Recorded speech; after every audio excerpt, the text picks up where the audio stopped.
The David Pakman Show at davidpakman.com. Golfer Tiger Woods is back in the news, actually for a couple of different reasons. I don't follow golf, but recently he actually won a tournament, which I guess was sort of a big deal. I don't know if you follow golf, Pat, but from my understanding, it was notable that he was back in the winner's circle. Do you know anything about that?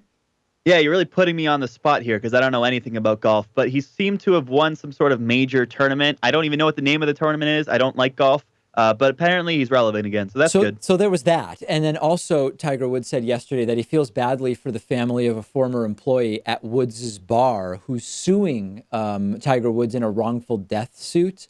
The name of the individual is Nicholas Immisberger, who was a bartender that died in a car crash last year. And Nicholas's family is now suing Tiger Woods and his girlfriend and his restaurant company by saying that they are at least partially responsible for that car crash death because they overserved him alcohol and then sent him to his car to drive home. And the 24-year-old Immisberger ended up dying near the community of Port Salerno when he crashed a Corvette after drinking at the Woods Jupiter restaurant and bar. This is a wrongful death lawsuit, which is targeting Tiger Woods, who owns the restaurant where Immisberger worked, and Woods' girlfriend, Erica Herman, who's listed in the complaint as the general manager. And this is, we've talked about these types of cases before, Pat, and we talk about over-serving someone alcohol and the liability that is there and sort of other examples and when certain lines are crossed and when they are not. The difference here for me is that it involves a really rich celebrity and that seems to drastically change the circumstances and how a lot of these situations are perceived, where often, even though there is no greater responsibility by the celebrity, I'm not saying one way or the other whether there is a settlement reached because the celebrity has a lot of money and wants to make it go away. And that's also slightly different because the person that died in this instance worked at the bar and was enjoying some drinks after his shift was over. So does that make any sort of difference because he wasn't just a regular patron? I don't know. I also wonder if the family would be pursuing a wrongful death case if not for the fact that it was Tiger Woods who owns this along with his girlfriend. And they're very high-profile people, especially now after Tiger had that big win and is back in the spotlight, got the Presidential Medal of Freedom recently, too. So, I don't know. You got to feel for the family. I don't know if they have a case here. I'm not super into this sort of law. Well, there's a specific provision in Florida law which says that if a business overserves someone who's known to be addicted to alcohol, the business is responsible for what that person does while they are under the influence. And immediately the question becomes, would it have been reasonable for it to be known by Woods and the employees that this individual was, quote, well, question one is, was the individual addicted to alcohol? Question two is, would it have been reasonably known by the employees? The argument could be made that it would be reasonable since the guy worked there, right? He was drinking at the same place where he worked. And thus, they, of course, would be in a position to know that this was someone who was, quote, addicted to alcohol. But then it becomes a question of, does Tiger Woods personally know? Does Tiger Woods' girlfriend, who's the general manager, personally know? Or was it sort of a hush-hush thing that some of the other employees knew? It's all horrible, and I feel terribly for everybody. I just don't know legally what the responsibilities are. And ultimately, it'll probably be up to a judge, lawyers, and or a jury to make that determination. Yeah, and it's not like he was slightly drunk either. He was 3 times over the legal limit. So, yeah, it's all just very horrible. I don't know. I think ultimately my sense on this comes down to personal responsibility. But, hey, if there's a law in Florida that says that that bartenders can be held accountable if they know that the person that they're serving is a recovering addict, well, then it sounds like they do have a case there, and we'll be following it. We will absolutely be following it, and the Tiger Woods element. I mean, honestly, I don't care about Tiger Woods personally, although I know for a lot of people it makes the story sort of like juicier and more salacious. But to me, it really doesn't matter. I'm actually interested in more general terms in these laws about when there's drunk driving and an accident, who's responsible. But maybe it's because I don't care about Tiger Woods. I don't know. Yeah, it's just a way to put the story in the spotlight, I think. It definitely does bring more attention to the story for sure. Texas State Representative Jeff Leach, who is a Republican, said yesterday that lawmakers have an obligation to make sure that anti-gay chicken restaurant Chick-fil-A is allowed to have stores in every single airport across the country. This is one day after the Republican-controlled Texas State Senate revived a bill that would prevent local governments from impeding Chick-fil-A and other companies from having locales on the basis of their religious beliefs or moral convictions, which can include anti-LGBTQ views. And what the Republican state rep said on Fox and Friends, obviously, where else is he going to say it, is that, quote, people love Chick-fil-A. You can't argue with Chick-fil-A's food, and I don't think you should be able to argue with the organizations that Chick-fil-A chooses to support either. Going on to say it's our obligation as policymakers, as lawmakers, to protect that right of Chick-fil-A, to do that and to protect their right to exist and to have an establishment in any airport, city, or community across the country. This is so there's a few different layers here that are important. Number one is that Chick-fil-A has a very long record of supporting anti-LGBTQ causes. Their foundation has given millions of dollars to tax-exempt groups that discriminate on the basis of sexual orientation, that discriminate on the basis of gender identity, even though they've promised to end such donations. So Chick-fil-A is a dishonest company when it comes to that. Number two, there is no inherent right to put a business wherever you want to put a business.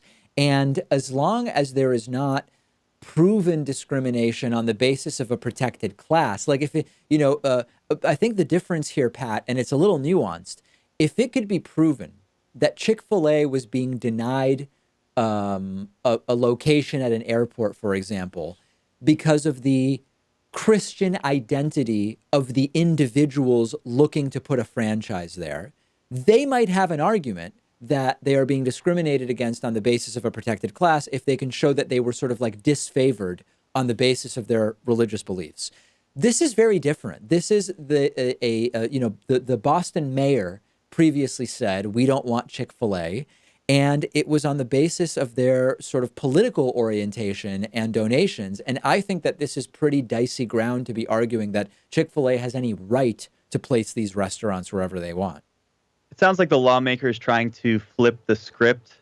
Like, maybe Chick-fil-A is targeted for being LGBT. And so in response, anti-LGBT. And so in response, this lawmaker is saying, well, it sounds like Chick-fil-A is being discriminated against because they're anti-LGBT, but I just don't think that it works that way. And also he wants to make it so that local governments won't be able to ban Chick-fil-A's from establishing restaurants in their communities. That sounds like pretty contrary to the small government message that conservatives like to make, the states' rights case, the local government's rights case. How convenient is that? Yeah, they always, in principle, want to defer to the most local form of government on the basis that the most local form of government best knows what's right for that community or for that state or whatever, except when they don't. They want federal bans on abortion. They want federal legislation that says no gay marriage or whatever the case may be. They're just hypocrites. And by the way, can you imagine getting up on a hill to shout that you want Chick-fil-A's everywhere? Like, I get that for them, it's the principles. I've never been to a Chick-fil-A, Pat, and I never plan to go. But the idea of getting up on the hill for Chick-fil-A also just strikes me as extraordinarily dumb. Yeah, it's just pathetic, I think. I don't think I'll be going to a Chick-fil-A anytime soon. There's none around here. I don't know if I could eat anything aside from, like, maybe the French fries. I must come clean about something.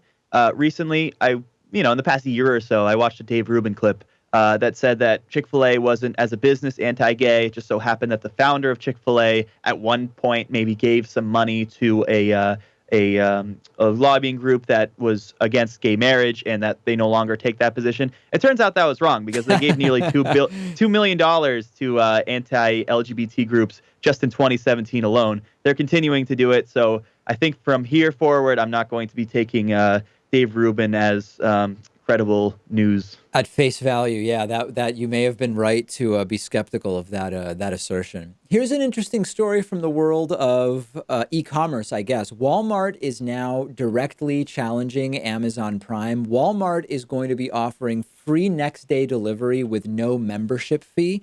So you go to walmart.com. They have something called next day delivery. It's a standalone function where there's a little over 200,000 different items, commonly purchased items. And this includes, cleaning products, toys, electronics, diapers, whatever. And if you make an order of at least $35, it's eligible for next day delivery. Obviously, depending on exactly where you live, next day delivery is not available everywhere, and it's not available everywhere free. But they're going to start with Phoenix and Las Vegas and ultimately expand to Southern California. And they want to get to covering 75% of the U.S. population, which includes 40 of the top 50 major metro areas. So this is a direct attempt at challenging Amazon when it comes to e-commerce. Will it work? It's possible. I don't know. I don't shop at Walmart, and I know that Amazon does a lot of really bad things as well. And I have an Amazon Prime membership, and I shop at Amazon, and maybe I shouldn't be doing that either. But at least for me, Pat, I have like an unfettered 12 or 14 year streak of not shopping at Walmart, and I'm not going back because of this. Yeah, that's the thing. I'm so conflicted by this because, I mean, I'm very much against Walmart's business practices, but is Amazon that much better? Yeah. Maybe marginally so because they recently upped their minimum wage at the company to $15 an hour, thanks to folks like Bernie Sanders and Ro Khanna on Capitol Hill. But like, is it crazy to say that you're not going to shop at Walmart and take a stance because of how they treat their workers and yet go with Amazon instead? Like, isn't there a little level of hypocrisy there? At the very least, there's more competition, which I like to see. Yeah, I think that the competition is good, and that I do like. And I think that my major concerns with Amazon are, I mean, there's a lot. There's the antitrust stuff. There's the treatment of workers stuff. There's the crowding out small businesses side. I think that my pragmatism at some point tells me that it's much more practical to push Amazon to be as good as possible in as many ways as possible than to focus efforts on trying to actually take the company apart, so to speak, because it seems that, for example, raising the minimum wage, even if Amazon did it for PR purposes, they still did it and it helps their workers, right? That's a good thing. The whole thing about Amazon HQ2 in Queens or not, and everything that, AOC and Bill de Blasio and everybody got involved in, they were ultimately going to get favorable treatment wherever they ultimately went. And for me, it was less about the politics of it than let's just look hard and fast. How does the tax break Amazon would have gotten compared to the amount of tax revenue Amazon would have brought in for the city? It would have brought in way more money than the amount of tax break. So was that really the right approach? I don't know. Like, I'm not a pro Amazon guy in any particular sense, but I feel like it's not real. Some of the activism against Amazon is focused in areas that are simply not going to change in the immediate. Maybe we should focus on what we can actually affect. I don't know. Maybe I'm being too pragmatic.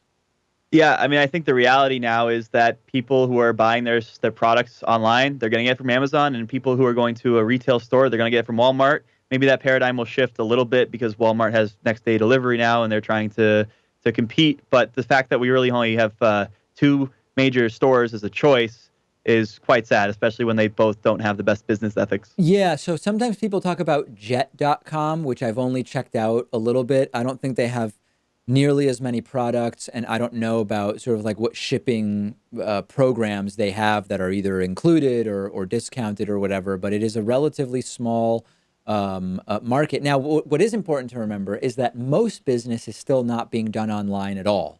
So that's not to increase or decrease the importance of pushing Amazon and Walmart to behave as well as possible.